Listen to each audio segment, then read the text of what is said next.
Olá, buenas tardes. Bienvenidos ao Museu Helga de Alvear.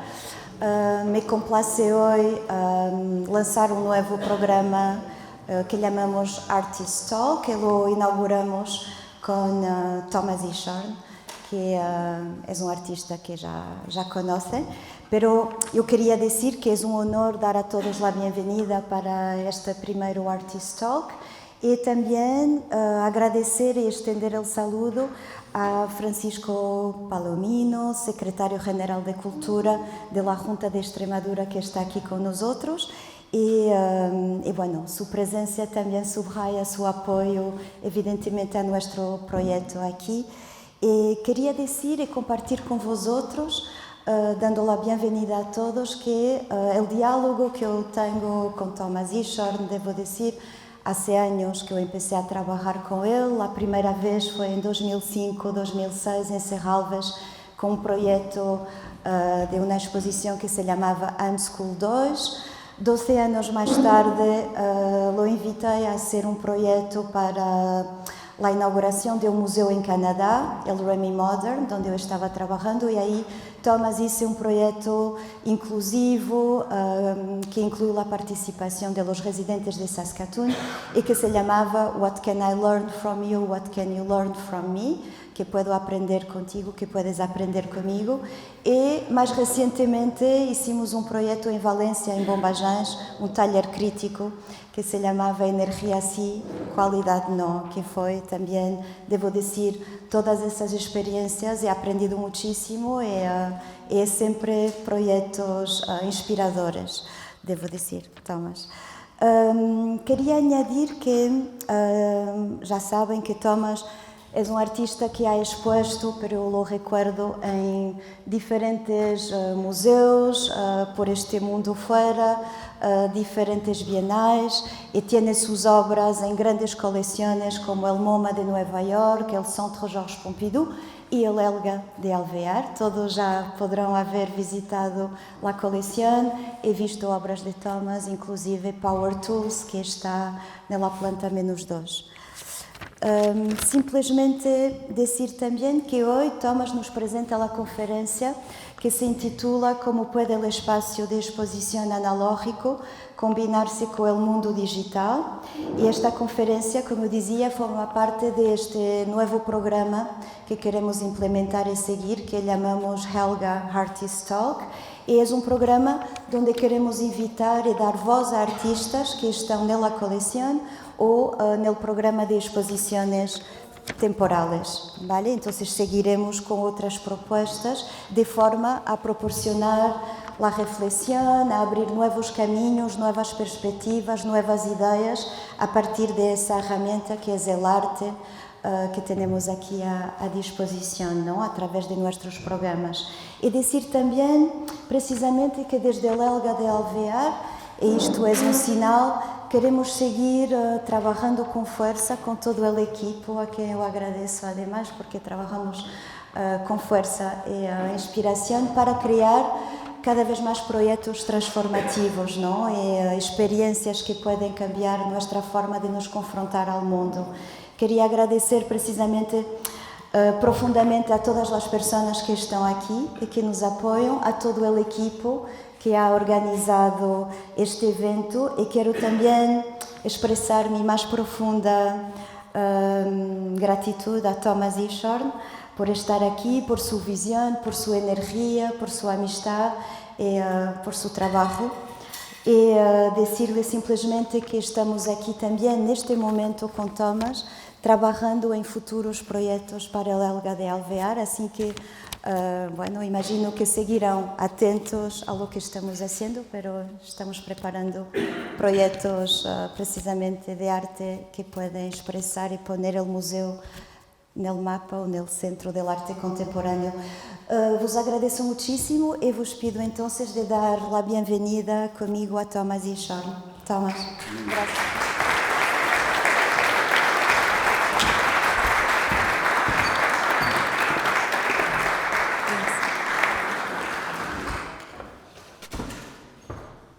Buenas tardes.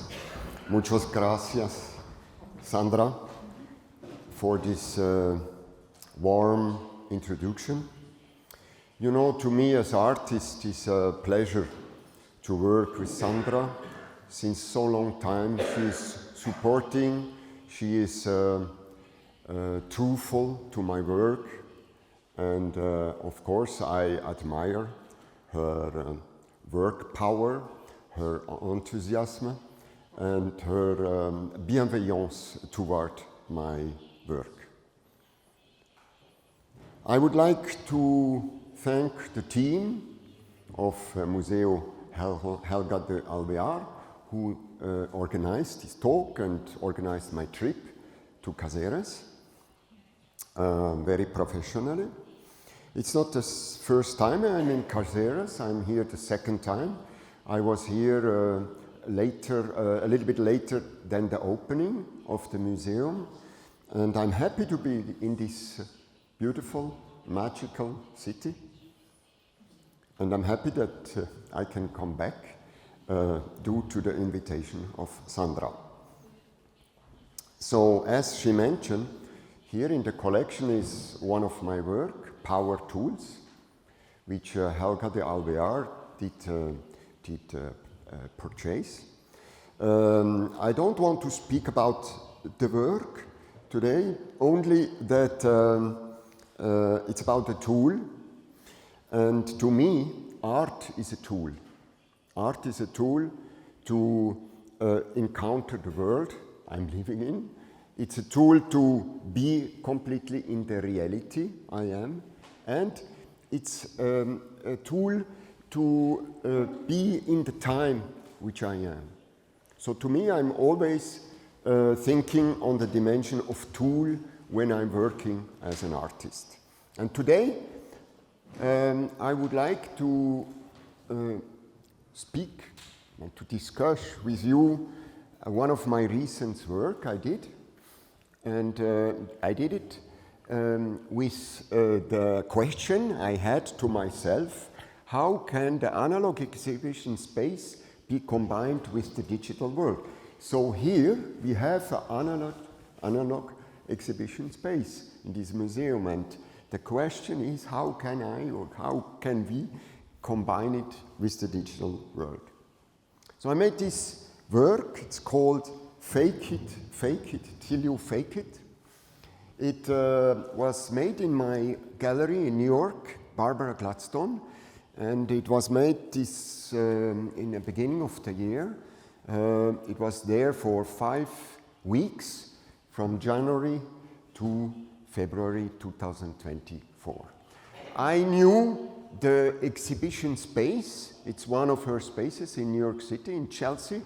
I exhibited there for 4 times already. And this time I try it, and that's my problem as an artist. I try to give form to the question I mentioned before. My problem as artist is always to give a form. Not only to have a position, but to give a form, to work it out in a form. And in a form which I want universal, a form which goes behind aesthetical, political, and economical habits. So this is, if you want to understand the present, you have to learn its language. It's not my sentence, it's not my words, because myself, I'm not sure, do I understand the world? But still, I try to encounter and to learn the language of today. So this is an example how I try to engage the analog with the digital. In the picture on the top, I made a comment about in this form from my Instagram account. It is a comment on somebody who wanted that I sign a petition or a boycott. And I just, as answer, I put this digitally in the internet.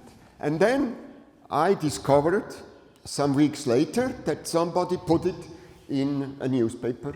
as a comment, of course, in this discussion about boycott. You know, we artists, we are often asked to boycott, to sign boycott, or to do petitions.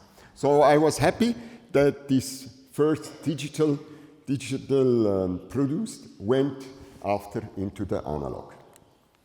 So back to the gallery space, it's a classical white cube. It's about 15 meter long to 14 meter wide and very high, from 7 to 8 meter high. Really what we call a white cube or a white box. If I'm working, I do not make big plans. I try to have everything in my mind, and I just made a sketch eventually to communicate to the gallerist or to my friends and to myself. So this is one of the little sketches I did for this work. So I was inspired, of course, by my critique to the dystopian or utopian, as you want, idea of the metaverse. And of course, about all this kind of aesthetic it is producing. The avatars, the flying objects, etc. I'm inspired, or I must be inspired in a way that the digital world is so much happen in the digital war, in the military technology. Of course, there are some pictures who are in a way inspiring me. And here we see this picture. It comes from Telegram, the canal Telegram. It is actually from Ukraine, and it shows a drone on the right side, a drone who is filming the target they will in a few seconds destroy. So we see the application of the digital in the reality of today in the war. And here again, these two pictures, something who I found, I must think about. There are the targets, that's the human beings, which are targets in a digital picture from the drone, and underneath, it's not the same, it's not the real, but there is somebody who is away, far away, and doing digitally, trying to destroy or really destroying this target. So this is the gap between the digital and the analog. I understand very strongly in this combination of pictures. So therefore, in my work, there are a big part of militarians, of soldiers. Here, a picture of a war game, a video war game, or also kind of flat baddies as analog soldiers. It's an important part, the military part in the work, fake it till you fake it. So my work, the beginning of my work is a collage. I love to do collages. I think it's simply, often stupid. It's also something which never completely fixed. It's fixed. This is a collage from Hannah Höch, the German artist, from 1921. What I love is the simplicity, but also what I love is that it's not fixing, it's not fitting completely, and this means a lot to me. So therefore, I love to do collages. Also, I love to do collages because I think almost everybody in the world once made a collage. And then people say them, now you have to get serious and to go serious and do something else. Therefore, for me, in the collage technique is still something resistant inside. So this is a collage, a small collage I did several years ago, 7-8 years ago. There is two elements, one on the right, more on the left side, and one on the right side. And there I put them together in a combination, and then here there is a third element There's the pixels, but the pixels are not pixelating what usually they are pixelating, perhaps this gruesome picture, but they are pixelating the other ones. That was a series I did, I called Pixel Collage. I did small ones, but also very big ones, huge ones, all with photocopies, very simple with photocopies, and blowed up it. And here, by the way, this was my last exhibition in the same gallery in New York 5 years ago. So the collage technique is, to me, the ground technique, my ground. And I want to keep this ground. I want to be close to this ground, even when now I do this kind of work. To me, the technique is still a collage. That means working out from the second dimension into the third. But it's the technique of a collage. So this is, for me, my ground, the collage technique. Even when it's in the space, it's not about volume, you understand? It's not about the volume. It's, of course, third dimension, and I hope even more, but it's about going into from the second to the third dimension. This is collage in the space. So the analog and the digital, we can also say the analog and the digital, the analog as the reality and the digital as the virtual. So this is, of course, sometimes I found some pictures, also this is a kind of collage. On the top here, the pictures, they are on the right side is from a video game, and on the left side, that is a photo of today, of Gaza. So what struck me always is how close and how sharp these pictures are together. And of course, again, the question, can this connection and can this confrontation between the digital and the analog help to understand something of our world and our time today?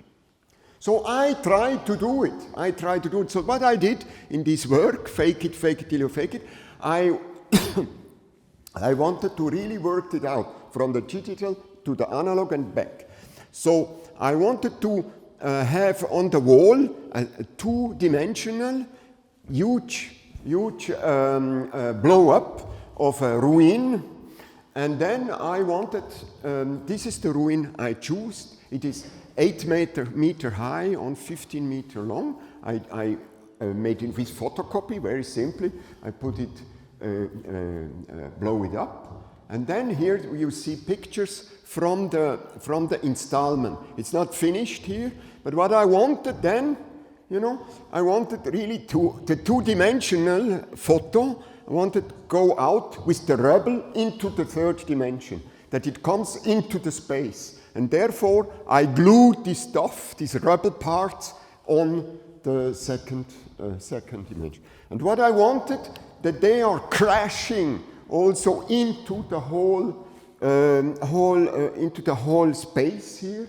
And even what I wanted it, that they are crashing again the screens. Yes. So from the second dimension, they go into the third dimension, and again then, my idea is to go into the screens again in the second dimension. Therefore, in this exhibition, there are a lot of shattered screens. So I used some type of pictures, existing pictures. This is from Gaza, of course, we know it from today. Every day we have these kind of pictures. This is another one. And pictures of Ukraine, like this or this. What I think is striking is how, if something is a ruin, you cannot more say, is this in Gaza, is this in Ukraine, is this in Israel, is this in Russia? It's a ruin. And therefore, I use this kind of pictures. The ruin pictures, and the third kind of pictures I used in the screens are the video games. Of course, the war game like Call of Duty or other ones. And here again, perhaps you remember, somebody remember, this is a real picture of a GoPro of somebody for the 7th October, and I'm so struck by this parallelity of these kind of pictures, of this guy and this. So this is, in a way, my inspiration, my motor to work this, to try to work this confrontation, the analog to the digital. So then, of course, the screens are very important in this exhibition. There are a lot of screens. They are important because we have the screens all over the world. There are screens. I love the combination. I'm interested in this combination of screens. And also what I found very interesting is always, if there is a screen, everything else is less important. You know, it's always the screen who is the important thing. Everything around, it can be a mess, can be very, it's not important. The screen is the point of concentration. And I'm interested in this. Everything seems coming out of the screen or going into the screen. Here, by the way, funny, this is a sale room of art, of contemporary art, of Art Christie's, a sale room, also, of course, a lot of screens. And of course, again, militaries are training with screens. So that's an important tool, the screens. And therefore, in my exhibition, there are so many screens. They are big, small, important is there are screens. So my sources to work are, of course, what I see in the street, what is speaking to me, things like this. Since years I'm interested in this urgency, in this necessity of somebody to use this kind of material. That is a question of material. Other pictures are interesting me. Sometimes I'm cutting them out of newspapers or of magazines, or I found them in the internet. Look how it's so important to get connected, because there was, of course, this is a picture from a war region, and of course the people had to sit together to get some power to keep connected. And what I love is this. What I get is they're sitting around like on a fire, yes, to keep connection. Other picture, sources of me is this kind of wiring that you can see when you're looking behind something. And of course, also, what is a source for me is what I believe, what I myself think. I don't think that you know all, there is the digital, the augmented digital, and I think, yes, the reality does not need to be augmented, because it's already real. We have to confront it real, we have not to augment it. Then also, what sources is other picture. For example, a kind of precarious use of this kind of material, but then another use of this kind of material which seems much less precarious, but it's the same material. And also sometimes, even here, I saw this on the street in Paris. That's an inspiration, that's a source for me. Somebody built a house with, again, this kind of gold material, sorry. And then, of course, some confiscations, how the confiscation will be presented. It represents the materiality I'm interested, the tape, the plastic, all kind of the colors, all kind of materialities. And then also this picture, of course, perhaps from somebody completely into the screen, a geek, somebody complete, and everything around is forgotten. So it's something I found very inspiring. And then I tried also myself, this is the detail of the exhibition, I try myself to to go from the picture here, from this picture, from this ruin picture with all the rubble, trying to make a connection into, again, the third dimension with all the cigarette butts and the cigarette ends inside.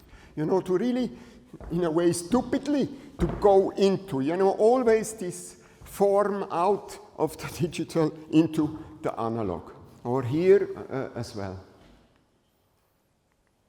Then, of course, also a source, what I know from video gamers, that, of course, Red Bull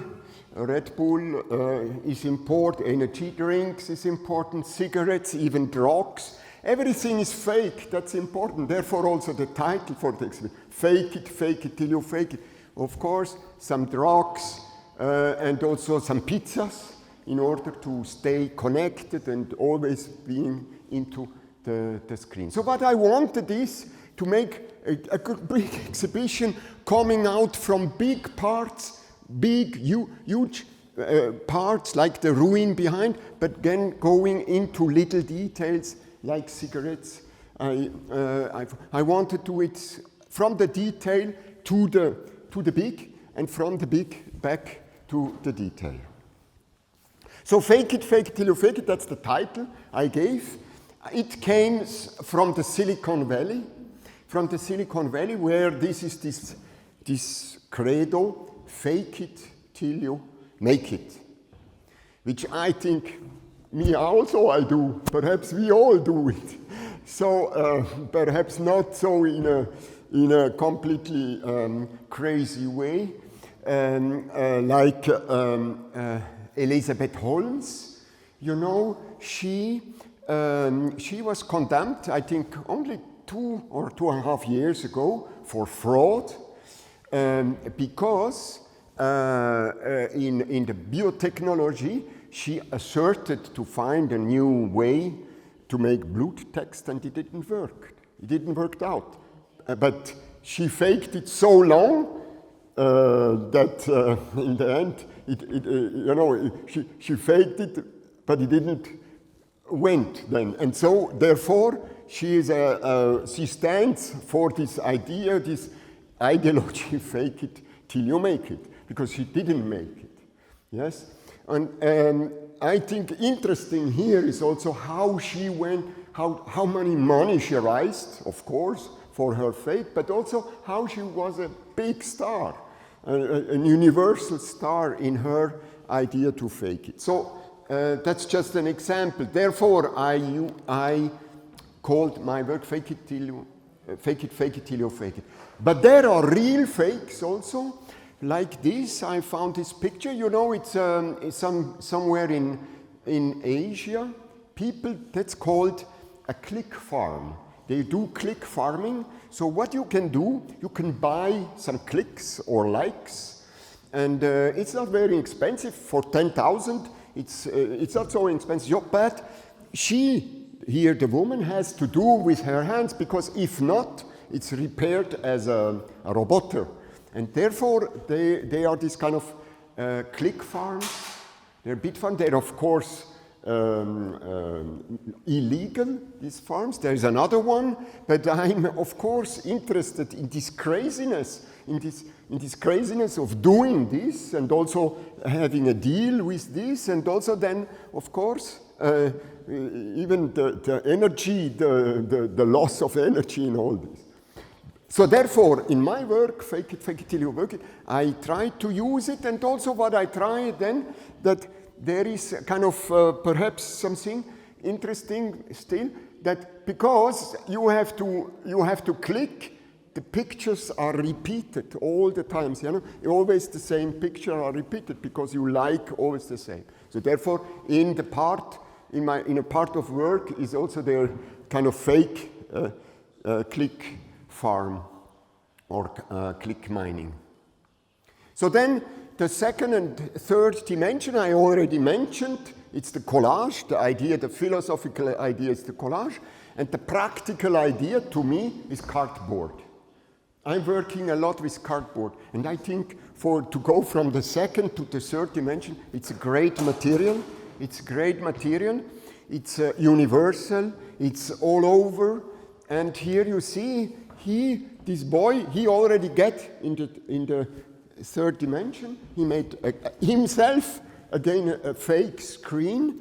So I'm interested in this materiality. And then here already we have the third dimension.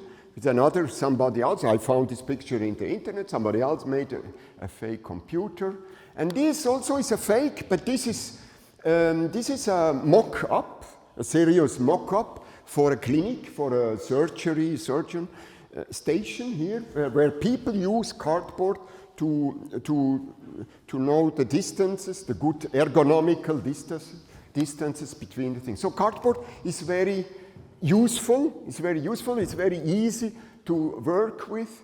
And I want to be truthful to this materiality, also because we have all Amazon and we need a lot of cardboard every day. And it's crazy how sometimes the boxes are in another box and in another box. So therefore, I think it's an interesting material I want to work with. Of course, also that this material is used for protests, for all kind of manifestation, because just it's disponible. It's here. It's free. And I very much like this kind of disponibility of this materiality, and I believe it's a material of resistance.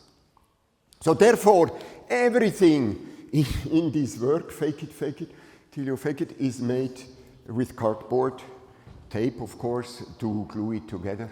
That's my materiality. Then the emoticons, also, I mean, it's not new. I love the idea of the masking with emoticons. I love this. I think that's interesting. That's an interesting thing. I found also interesting how here the emoticon goes into the analog already in the real space. I saw this I saw myself in Paris. Somebody put them in a store in different directions. So this is a form I'm interested in, these emoticons. Of course, then we have these pictures from reality that people hide their identity with emojis or emoticons. What I found interesting in the emoticons is they're never alone.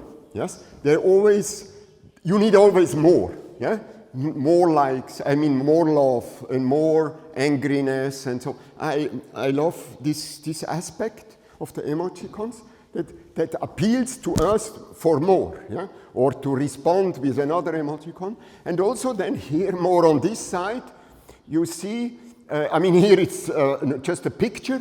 It's just a picture, a fixed picture, but they are floating, they are moving here into the other picture. So I'm interested in this kind of aesthetic. And in my work, Fake It Till You Fake It, I also use this. So there are the emoticons. They are moving. Here in the corner, I put a fan, a big fan, powerful fan. And then the emoticons, a little bit shitty and croupy and loosey, they did move, you know, like in my I have it. So this was another part I wanted to do, that they are moving and they are trying to interfere in the space, which was in a way quiet. And the only thing what was there, of course, was the sound after. You know, I'm thinking on this. I'm an artist. I'm thinking on it. The only thing is, I had the sound of the fan. And I was interested in having this sound there. And of course, the little movement. And then, okay, this is more for, of course, this is the fan here in the corner. And of course, I try then in the space not to have all emoticons on the same side, so they're more concentrated on the fan side. Then another element I had in this exhibition, because I wanted it charged, I wanted it very dense. That is a picture I saw 2021, I mean from the internet. I gave it. There is there was in Hong Kong, there was a newspaper called Apple Daily. Apple Daily, he was closed. It was closed by the Chinese government. It was a censorship, of course. And this shows this is a picture who shows the rédaction, I don't know the name, where the journalists are working, and somebody, I think a journalist, put them on the wall. Dear world, be aware or be next. Like a bottle in the sea, you know, like last message. I was always very touched and had this for me in my studio. And I wanted to do it also in my work, Fake It Fake. But of course, so I took over Dear World and Be Aware and Be Next. But this is my text. It's what I believe. It's my text on what I think. So my text is Dear World. It's about artificial intelligence. We are talking about artificial intelligence. But why only intelligence? Why not artificial willpower, artificial belief, artificial faith, artificial hope, artificial resistance, artificial intuition, and why not also artificial vision, the vision which only our eyes can see? And why not furthermore artificial disobedience? Artificial disobedience. Never give up a human competence other than intelligence in order to escape a robotic control. That was my text I wanted to share. Because it seems to me that me first, but we, or a lot of people, are very much anxious, nervous, and sometimes interrogated, of course, by this term of artificial intelligence. And then I found out that we could, because the problem is that we all think we are intelligent. And that's why we are so in struggle with the artificial intelligence. So, and therefore, I proposed other words than intelligent. Belief, artificial resistance, artificial disobedience. And then, of course, when we go back to intelligence, why not saying, it's not from me, I wrote optimized cost function minimization as a subfield of applied statistics. But this is artificial intelligence. And there it's even much, much less, how can I say, making us nervous, if it's not a term of intelligence. So this is my word, my text, Dear World, I wanted to share with the people who come to my exhibition. So then the exhibition, this is a picture from the opening, but not only in the opening, it was a huge public success. And a lot of people came, a lot. So I don't say it's good, yes? It's not, I don't say because a lot of people are coming, it's good, it makes something. But I was really surprised. So much people came and wanted to see it and wanted to engage, I think, with this question about analog and the digital. And perhaps with the form I struggled to find, to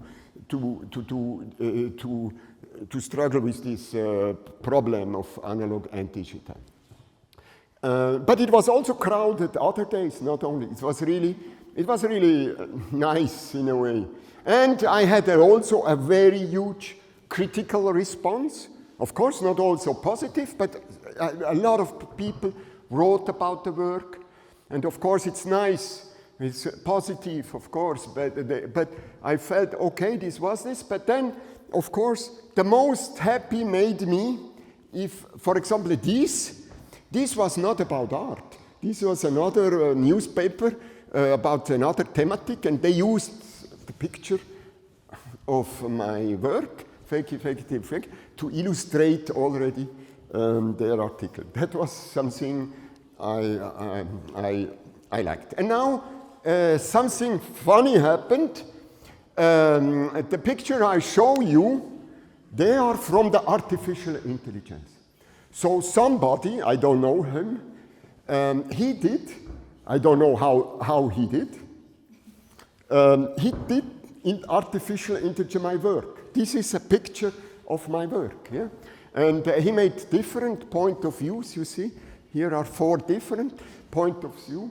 of view, and that's how the artificial intelligence did show digitally my work. So I was very amused, and I was also look precisely to it, and then I found something very interesting and even encouraging, because if you're looking good, all the screens are on the top. This is a picture of artificial intelligence. All the screens are always fine, functioning, you know. But in my work, there was a lot of shattered screen. So I was thinking, that's funny. It's funny. So the artificial intelligence cannot make himself or herself a scattered screen. So this is just an anecdote, but I think it was funny to see for me. I had a moment to understand that perhaps inside this intelligence is always also some protective element to not go too far and to in a way interrogate their own mission. So therefore, here again, in my exhibition, there were really very much of scattered screens. So that's what I wanted to share with you today.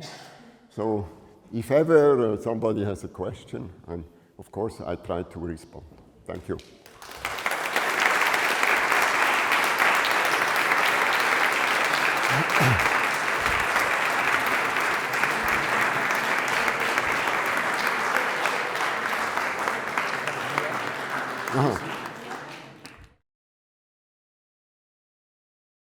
Thank you, Thomas. Thank you so much for such an inspiring conference. Como estávamos dizendo, não sei se têm perguntas para fazer a Thomas depois desta conferência brilhante.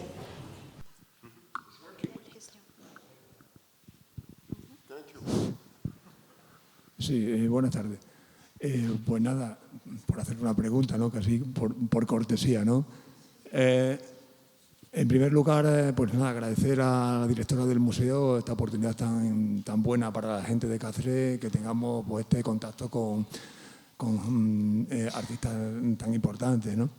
Y luego a Tomás, pues nada, decirle que me ha encantado su charla, que me da pues, paso para muchísimas preguntas que le podría hacer, pero le voy a hacer una en concreto, ¿no?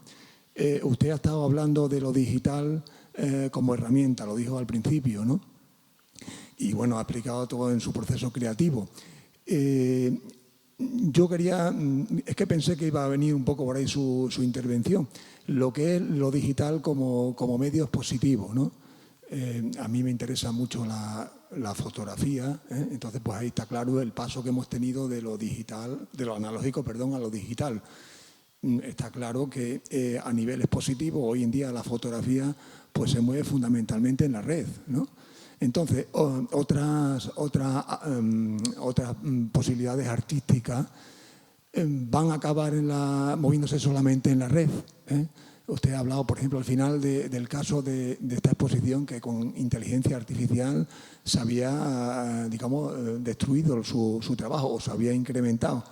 Aprovechando que están los dos, casi sería una pregunta para los dos. Vamos a tener en el futuro, bueno, jugar en el futuro hoy en día pues es muy difícil, ¿no? Vamos a tener en el futuro solamente arte en la red y van a desaparecer museos tan maravillosos como este o van a seguir los museos, cosa que a mí me encantaría.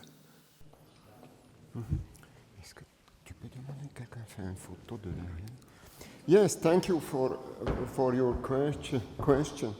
So I think, I mean, the digital is a tool. And by the way, you mentioned it, and my work downstairs is called Power Tools. And the problem is how we use our tools we have. We can use it wrong way, we can use it the appropriated way, And this is, for me, still the challenge. And it's the same with the digital. Now, I found art. Art has a special role. Art museums have a special role in this. Because in my experience, all kinds of museums, by the way, also historical museum. For example, I visited your beautiful historical museum here in the city center. So the museum have a role because, and I show this picture because people have, I think, the dimension to go, to learn in going, in displacing themselves, and in feeling the space, in seeing three-dimensional objects, and perhaps also to get the distances, and over the distances to understand better how to reach knowledge, new knowledge, which of course the internet or the digital can give, but still I am surprised as a practitioner of art and also somebody who goes to exhibitions, how people go to exhibitions, how they need in a way the medium exhibition, the analog medium. And I think, it has to be a back and forward between the two, and perhaps there will come other mediums, the analog and the digital. It's about what we are doing with it. Just permit me one thing. Me as a very analog artist who tries to go into the... I don't believe in the NFP, in the digital art. I don't believe in it because I believe because people needed an intimacy. They needed a decision. They need... and I don't say it nostalgically. I think there is something people need also, We can, I think, experience it in everyday life, that we need also something else than only the digital.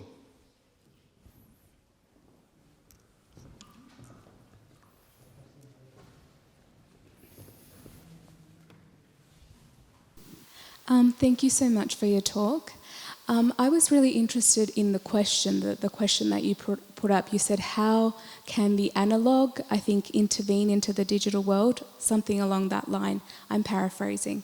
But perhaps a better question might be, why should the analog world collapse into the digital world?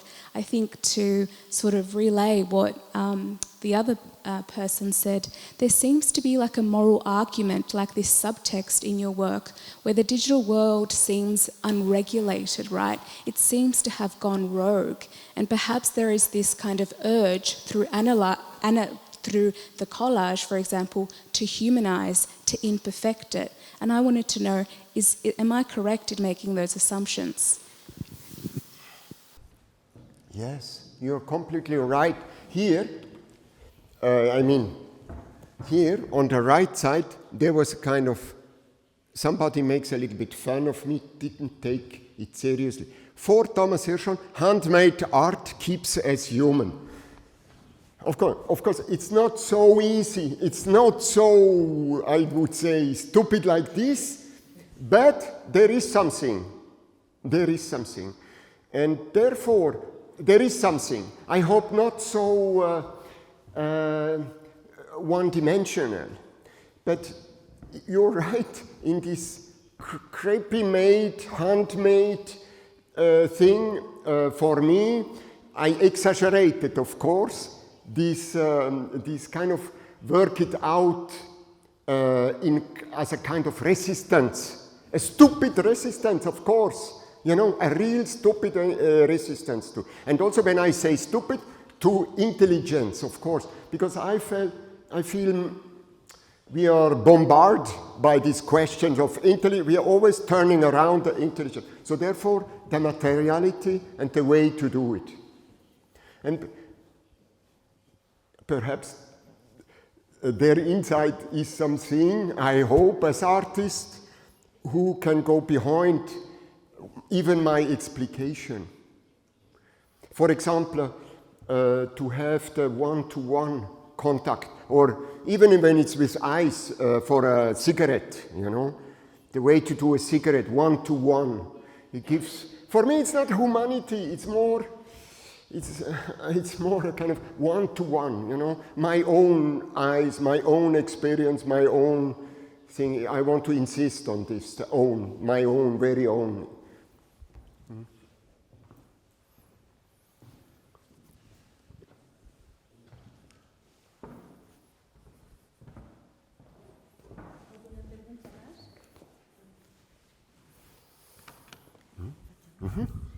Entonces, muchas gracias por estarem aqui e por haber compartido este primeiro Artist Talk com Thomas Hirschhorn. Gracias, Thomas.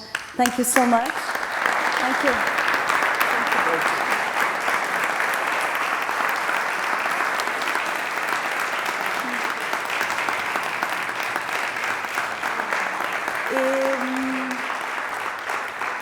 Pois nada, agora penso que sabem que estão todos invitados para uma Helga DJ Session com Ismael Chapaz e celebrar el arte. Continuaremos e espero ver-los sempre de volta aqui. Muchas gracias.